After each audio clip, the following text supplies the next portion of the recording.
كلنا كنا بنفكر واحنا صغيرين يا ترى اللعب بتعمل ايه لما بنسيبها لوحدها. في توي ستوري الجزء الأول السؤال ده بيتحول لحكاية مليانة ضحك ومغامرة بين وودي وباز، والأول مرة هنفهم إن حتى اللعب عندها مشاعر وصداقة حقيقية. بيبدأ الفيلم بطفل صغير اسمه أندي، وبيبان إن أندي بيحب يلعب بلعبته المفضلة اللي اسمها وودي وقت أكتر عن باقي الألعاب، لحد ما مامته بتنادى عليه علشان يساعدها في تحضيرات عيد ميلاده. فبيمشي أندي وبيسيب وودي، وساعتها بيتحرك وودي وبيطلع إن هو عايش، وكمان بتتحرك كل الألعاب. وبنعرف إن كل لعبة فيهم بتقدر تتحرك وبتتكلم كمان، لكنهم بيمثلوا على الأطفال إنهم مجرد ألعاب.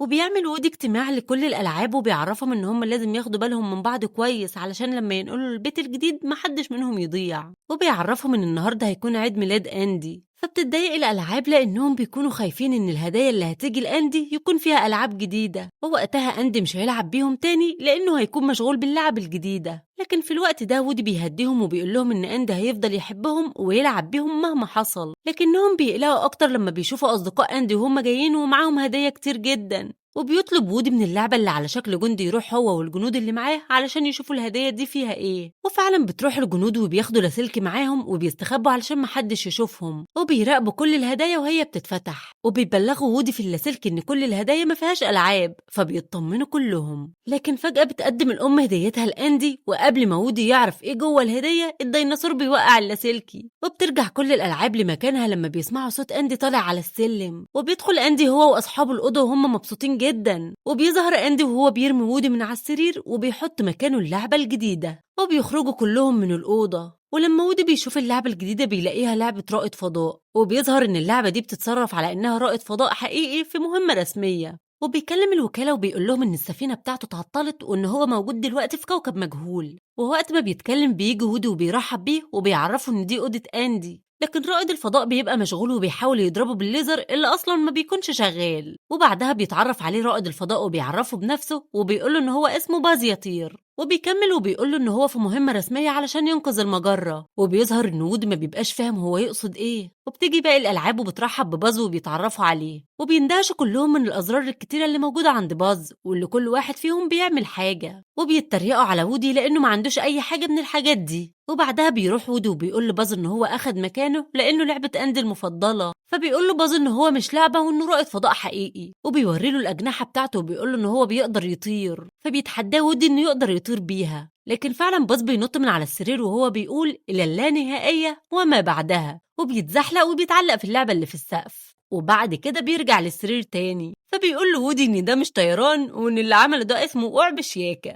لكن كل الألعاب بتكون فرحانة بباز ومهتمة بيه. وبعدها بيظهر وودي وهو بيكلم نفسه وبيقول إن هو لعبة أندي المفضلة، وأكيد أندي مش هيستغنى عنه علشان لعبة رائد فضاء. لكن بتمر الأيام وأندي بيلعب بباز وبيهتم بيه أكتر من وودي، وكمان بيعلق صوره في كل مكان في البيت، وده بيخلي وودي يغير من باز أكتر لأن أندي ما بقاش مهتم بيه زي الأول. وبالليل أندي بيحط وودي في صندوق الألعاب وبيخلي باز ينام على السرير، وتاني يوم الصبح بيروح وودي يتخانق مع باز علشان أخد مكانه، وبالصدفة بيفتح الخوذة بتاعت باز اللي في البداية بيكون فاكر إنه هيموت، لكن بيكتشف إن الهوا مش ملوث زي ما كان فاكر. وفجأة بيسمعوا صوت غريب، ولما بيبصوا من الشباك بيشوفوا ولد صغير جارهم اسمه سيد، وبيكون بيعذب الألعاب وبيفجرها. وبيقول وودي الباز إن سيد دايما بيعذب الألعاب وإن أحسن حل ليهم إنهم ينقلوا من البيت ده بعد يومين. وبعدها لما بيجي أندي بيلعب بوودي وباز، وبتيجي مامته وبتعرفه إن هو لازم يجهز علشان هيروحوا يتعشوا في مطعم كبير للبيتزا، وبتكمل وبتقوله إن هو هياخد لعبة واحدة بس معاه. ولما وودي بيسمع الكلام ده بيفكر ازاي يتخلص من باز علشان هو اللي يروح مع أندي، وبيستغل وودي إن باز بيساعد لعبة من الألعاب وبيحاول يوقعه ورا المكتب، لكن الخطة بتفشل وبتقع اللوحة على مجسم الكرة الأرضية اللي بيوقع باز بره البيت.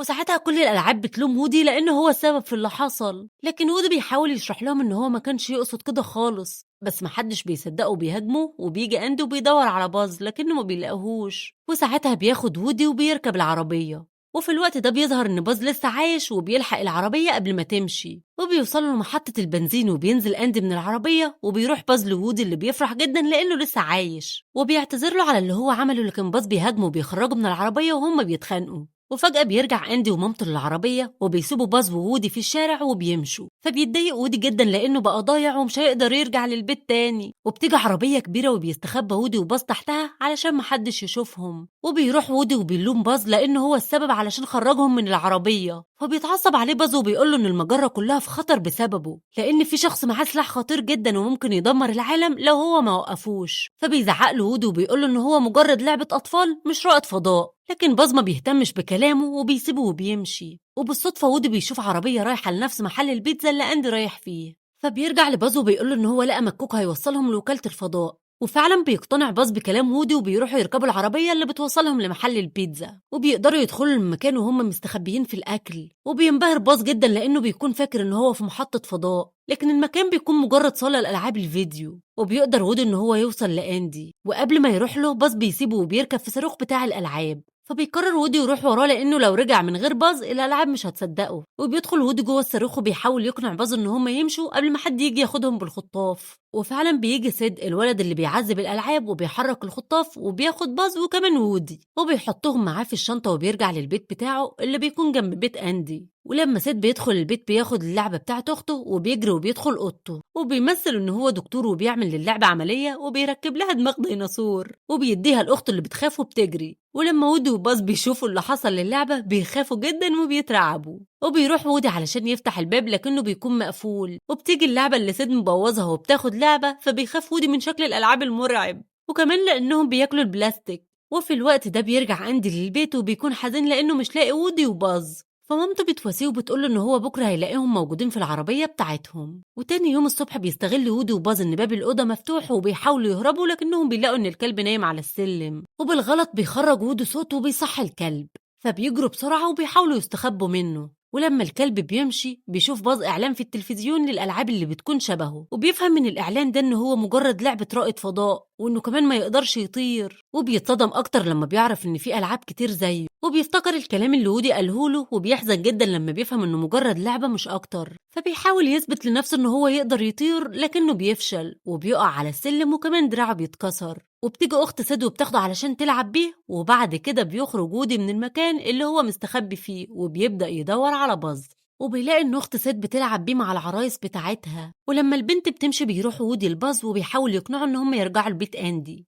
لكن باز بيكون حزين جدا لأنه اكتشف الحقيقة وإنه فعلا مش رائد فضاء وإنه مجرد لعبة. وبتيجي فكرة لودي وبياخد باز وبيرجع له الأوضة بتاعت سيد، وبيفتح وودي الشباك وبينادى على أصحابه اللي بيفرحوا جدا لما بيشوفوه، وكمان بيرمي لهم حبل علشان يعدي من الناحية التانية. لكن البطاطساية بيمنعهم وبيقول لهم إن وودي شرير لأنه قتل باز وإنه لو رجع للبيت هيقتلهم هم كمان. فبيقول لهم وودي إن باز موجود معاه، ولما بيطلب وودي من باز إن هو يظهر ما بيردش عليه لأنه بيكون فاقد الأمل، وده بيخلي الألعاب تفهم إن وودي بيكذب عليهم، وبيرموا الحبل وبيسيبوه وبيمشوا وبيقفلوا الشباك. وفجأة بتتجمع كل الألعاب حوالين باز علشان ياكلوه، ولما وودي بيحاول يساعده بياخدوا منه دراع باز وبيصلحوه. فبيفهم وودي وقتها ان الالعاب دي مش شريره وما بتاكلش بلاستيك، وانهم بيحاولوا يساعدوهم زي ما ساعدوا اللعبه اللي سيد بوظها. وفجاه بتخاف الالعاب وبتستخبى لما بيسمعوا صوت سيد، وبيستخبى وودي في السله على عكس باز اللي بيكون رافض ان هو يتحرك من مكانه. وبيدخل سيد الاوضه وهو معاه صاروخ الاحتفالات، وبيحاول يدور على وودي علشان يربطه فيه لكنه ما بيلاقوهوش، فبيضطر ياخد باز وبيربطه في الصاروخ، وكمان بيحط صندوق على السله اللي وودي مستخبي فيها. وبيقرر سيد انه يفرقع الصاروخ بكره لان الجو بيمطر، وبيظبط المنبه علشان يصحى بدري. وبيستغل وودي ان سيد نام وبيحاول يخرج من السله لكنه ما بيقدرش، فبيطلب من باز يساعده، لكن باز بيكون مكتئب وحزين وبيقوله ان هو مجرد لعبه ما يقدرش يساعد حد. فبيرد عليه وودي وبيقوله ان هو هيكون مجرد لعبه مسؤوله عن اسعاد طفل احسن بكتير من ان هو يكون رائد فضاء. وبيقوله كمان ان اند بيحبه اكتر منه لانه عنده اجنحه وليزر. وبيحزن وودي وبيطلب من باز يسيبه ويهرب هو، لكن باز بيساعده وبيزق الصندوق وبيخرجه من السلة. وفجأة بيرن المنبه وبيصحى سيد من النوم وبياخد باز وبيخرج من الأوضة علشان يفرقع الصاروخ. ولما وودي بيحاول يخرج بيلاقي الكلب مستنيه، فبيقفل الباب وبينادى على كل الألعاب علشان تساعده. وفي الوقت ده أند بيكون حزين وبياخد كل الألعاب بتاعته علشان هيسيبوا البيت ويمشوا النهاردة. أما وودي بيبقى جمع كل الألعاب وبيعملوا خطة علشان ينقذوا باز، وبيخلي لعبة الرجل والبطة يروحوا يضربوا الجرس، وبيخرج الضفدع من الأوضة علشان الكلب يجري وراه ويخرج بره البيت. وساعتها بيخرجوا الألعاب من الباب التاني وبيروحوا علشان يساعدوا باز، لكن سيد بيشوف وودي وبياخده وبيحط معاه عود كبريت علشان يشويه، لكن وودي بيتكلم معاه وبيناديله باسمه، وساعتها بتبدأ كل الألعاب تتحرك وتحاصر سيد، فبيخاف سيد وبيترعب. ولما وودي بيتحرك بيقوله إنه ما يبوظش الألعاب بعد كده، فبيجري سيد وهو خايف من كل الألعاب. ووود بيحذر باز وبياخده علشان يروحوا لأندي، لكنهم ما بيلحقوش العربية اللي أندي فيها، بس بيقدروا يوصلوا العربية اللي فيها العفش، وساعتها بيشوفهم الكلب بتاع سيد وبيطاردهم، وبيقدر يمسك وودي لكن باز بينقذه، وبيهجم الكلب على وودي اللي بيفتح عربية العفش وبيبدأ يدور في الكراتين، وكمان بياخد العربية اللي على شكل لعبة وبيرميها علشان يساعد باز، وفعلا بتوصل العربية لباز وبيقدروا يهربوا من الكلب.